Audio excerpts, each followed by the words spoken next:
पिछले कुछ महीनों से जो खालिस्तानी टेररिस्ट हैं उनके बीच में एक डर है, एक घबराहट है कि आगे उनके साथ क्या होगा। क्या वो जिंदा बचेंगे या मार दिए जाएंगे। ये डर और घबराहट क्यों है? क्योंकि पिछले 4 महीने में सबसे बड़े 4 खालिस्तानी आतंकवादी मारे जा चुके हैं अब तक। अब इनको कौन मार रहा है? क्या इसके पीछे रॉ है या फिर पाकिस्तान की आईएसआई है या कोई इनका ही दुश्मन इनको मार रहा है? और ये कौन से आतंकवादी हैं जो मारे गए हैं और उनका बैकग्राउंड क्या था? इन सारी चीजों के ऊपर बात करेंगे इस वीडियो में। हरमीत सिंह उर्फ हैप्पी पीएचडी, जो कि खालिस्तान लिबरेशन फोर्स का चीफ था, इसको मेनली जो जाना जाता था वो जाना जाता था खालिस्तानियों को ट्रेनिंग देने के लिए और इंडिया में ड्रग स्मगलिंग के लिए। उसी से अपनी ये टेररिस्ट एक्टिविटीज को फंड करता था। 2016 से 17 के बीच में इसने शिवसेना के मेंबर्स और डेरा सच्चा सौदा के मेंबर्स को मरवाया था। इंसिडेंट के बाद ये लाइमलाइट में आया और ये पाकिस्तान में रह रहा था। 27 जनवरी 2023 को लाहौर के लोकल गैंग से इसकी मुठभेड़ हो जाती है और उसमें लोकल गैंग इसकी हत्या कर देता है। तो ये सबसे पहली मौत थी खालिस्तान टेररिस्ट की 2023 में। क्या ये लोकल गैंग ही था या फिर इसके पीछे रॉ का हाथ था? बताऊंगा आपको लास्ट में। तब तक वीडियो देखिए और चैनल को सब्सक्राइब करिए। फिर अगला नाम है परमजीत सिंह पंजवार। ये खालिस्तान कमांडो फोर्स KCF के चीफ थे और ये 1980s का जो खालिस्तान मूवमेंट था तब से ये एक्टिव था। जब 1980s में इंडियन मिलिट्री ने क्रैकडाउन शुरू करा खालिस्तानियों के ऊपर तो बहुत खालिस्तानी देश छोड़ के भाग गए। कुछ कनाडा रुके जाके, कुछ ऑस्ट्रेलिया रुके जाके। तो ये परमजीत सिंह पंजवार पाकिस्तान भाग गया। ये उस टाइम से अभी तक पाकिस्तान में ही था। वहां से ये अपनी टेररिस्ट एक्टिविटीज को अंजाम देता था। ये मेनली जाना जाता था इंडिया में फेक करेंसी नोट्स की सप्लाई करने के लिए और ड्रग्स बेचने के लिए, और इससे जो पैसा कमाता था उनसे ये टेररिस्ट को ट्रेनिंग देता था। 3 मई को पंजवार मॉर्निंग वॉक के लिए निकलता है क्योंकि बूढ़ा हो गया था तो सेहत का ख्याल रखना चाहिए, आप लोग भी रखें। मॉर्निंग वॉक के निकलते हैं और ये हमेशा के लिए निकल जाते हैं। मॉर्निंग वॉक के टाइम इस पे 2 मोटरसाइकिल सवार इस पे गोली मारकर इसकी हत्या कर देते हैं इसकी सोसाइटी में। और जो पाकिस्तान की तरफ से इसको 2 सोल्जर्स दिए गए थे इसकी सिक्योरिटी के लिए, वो उन दोनों को मार गिराते हैं। अब वो 2 कौन थे ये पता नहीं चला है। पंजवार के मरवाने के पीछे हो सकता है पाकिस्तान की जो ISI है उसका भी हाथ हो, क्योंकि ISI के लिए जो बूढ़े एसेट्स हो जाते हैं वो एक लायबिलिटी बन जाते हैं कि क्या पता कब ये क्या कर दे, कब हमें धोखा दे दे। इसलिए पाकिस्तान क्या करता है, उनको मरवा देता है। तो हो सकता है इसके पीछे पाकिस्तान की ISI का भी हाथ हो। अब कौन है इसके पीछे ये तो मिस्ट्री रहेगी, हम तो बस अंदाज़ा लगा सकते हैं। और फिर अगला खालिस्तानी आतंकवादी जो मारा गया है या जो मर गया अचानक से, वो है Avtar Singh Khanda, Khalistan liberation force KLF का चीफ। सबका मोटिव एक ही है, बस अलग अलग ऑर्गेनाइजेशन बना रखी है। खंडा अमृतपाल सिंह जो नया चेहरा बन रहा था खालिस्तानियों का, उसका हैंडलर भी यही था। जब अमृतपाल के पीछे पुलिस लगी थी उस टाइम खंडा ने ही उसको मदद करी थी इधर से उधर भगाने में इंडिया के अंदर, जबकि ये लंदन में बैठा था। और इसी ने जब मार्च में लंदन की हाई कमीशन के ऊपर से झंडा उतारा गया था, उसको भी इसी ने मास्टरमाइंड करा था। और ये जो था खंडा, ये काफ़ी समय से ब्लड कैंसर से पीड़ित था।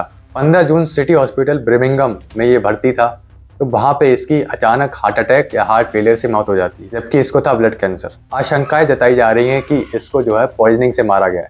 अब हो सकता है इसको पॉइजनिंग से मारा गया हो, क्या अब तक किसने मारा, हम तो नहीं जानते किसने मारा। फिर अगला है हरदीप सिंह निज्जर। ये खालिस्तान टाइगर फोर्स KTF का चीफ था और ये कनाडा के सरे में रहता था और सरे में ये वहाँ से अपनी जितनी भी एक्टिविटीज़ हैं उनको ऑपरेट करता था। निज्जर हाईलाइट हुआ 2022 में जब इसने पंजाब के जलंधर में एक हिंदू प्रीस्ट को मरवा दिया था।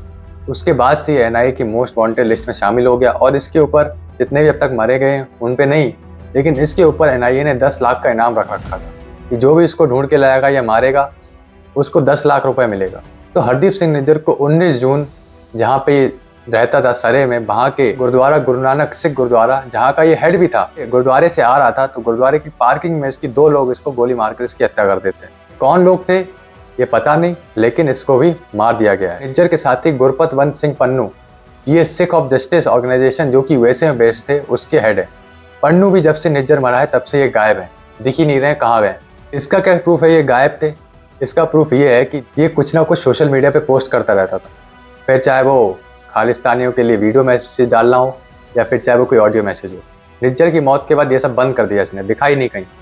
तो इसकी वजह से इस पर शक जताया है कि ये गायब हो गया है, या तो गायब करवाया गया है या ये गायब हो गया है। कल ही एक उड़ती हुई सी हवा आई है कि हो सकता है ये भी मारे गए हैं रोड एक्सीडेंट में। अब ये सही है या नहीं ये भी कंफर्मेशन नहीं है। पन्नून के साथ कई सारे खालिस्तानी जो टेररिस्ट हैं वो छुप रहे हैं। अब इन मौतों के बाद वो छुपना शुरू हो गए, दिख ही नहीं रहे हैं, सब अंडरग्राउंड हो गए। फिर चाहे वो KLF हो, ISYF हो, BKI हो, जितने भी खालिस्तानी टेररिस्ट के ऑर्गेनाइजेशंस हैं उन सब के टेररिस्ट धीरे धीरे अंडरग्राउंड हो रहे हैं। डर हो गया, उनके उनके अंदर एक डर बैठ गया कि कहीं हमारा नंबर ही अगला ना लग जाए। और पन्नून का नंबर निज्जर के बाद पहले ही आशंका जताई जा रही थी कि निज्जर के बाद पन्नून की मौत आएगी। ये जितनी सारी ये चारों या पांचों, अगर ये पन्नून मर गया होगा तो पांचों मौतें जो हैं ये उस इसमें 3 तो गोली मारकर करी गई, एक की जो है उसको पॉइजनिंग से बताया जा रहा है। ये हो सकता है रॉ ने कराई। जो World Sikh Organization of Canada है उसने आरोप लगाया है कि निज्जर की मौत के पीछे इंडियन इंटेलिजेंस एजेंसी है। और जो हमारे प्राइम मिनिस्टर जी और जो हमारे फॉरेन मिनिस्टर हैं, जो उनके बयान थे, हम घर में घुस के मारेंगे। This is not an India which will accept its national flag pulled down. इन बयानों से लगता है कि इंडिया ने हो सकता है इन सबको मरवाया हो। एक और चीज़ है कि जो NIA है उसने कुछ ऐसे स्टेप लिए हैं, जैसे फॉर एग्जांपल जो लंदन के हाई कमीशन के ऊपर से झंडा उतारा गया था, उसका केस जो है ये NIA हैंडल कर रही है। तो इसने जितने भी चेहरे वहाँ पे प्रेजेंट थे उनको आइडेंटिफाई कर लिया और इसको ट्विटर पर ट्वीट कर दिया कि अगर आपको कहीं देखें तो हमें बताएं। इशारा जाता है कि हो सकता है इसके पीछे हमारी इंटेलिजेंस एजेंसी काम कर रही हो, और कर रही तो अच्छी बात है। इनके अंदर डर जाएगा, ऐसे खत्म होंगे तो एक तरीके से एक तरफ से तो हम फ्री होंगे कहीं टेररिस्ट से। खालिस्तान का मुद्दा तो कम से कम खत्म होगा। तो पाकिस्तान का हमेशा से सपोर्ट रहा है, और इस बार जब ये मूवमेंट आया तब भी पाकिस्तान ने कहीं ना कहीं जरूर सपोर्ट करा हो, क्योंकि पाकिस्तान के बिना इतना बड़ा खालिस्तान मूवमेंट खड़ा नहीं कर सकते। और 2 इसमें से जो मरे हैं वो पाकिस्तान में बैठे थे, तो पाकिस्तान को नजरअंदाज करना सही नहीं होगा। पाकिस्तान फिर से खड़े कर देगा। जब तक पाकिस्तान को सही से समझाया नहीं जाता, उसको कड़ा जवाब नहीं मिलता, तब तक ये सारी एक्टिविटीज होती रहेंगी। तो फिलहाल अभी के लिए अच्छी बात है कि जो मेन टेररिस्ट थे खालिस्तान के वो मारे जा रहे हैं। आपको ये वीडियो कैसी लगी कमेंट बताइए, और कोई आप लोगों का सजेशन हो वीडियो में इम्प्रूवमेंट करने के लिए, या कोई और चीज़ सजेस्ट करना चाहते हो तो आप कमेंट पे लिखिए, जब मैं जरूर पढ़ता हूँ, क्योंकि कमेंट इतने नहीं आते हैं। चैनल को सब्सक्राइब करिए। Thank you for watching this video. जय हिंद।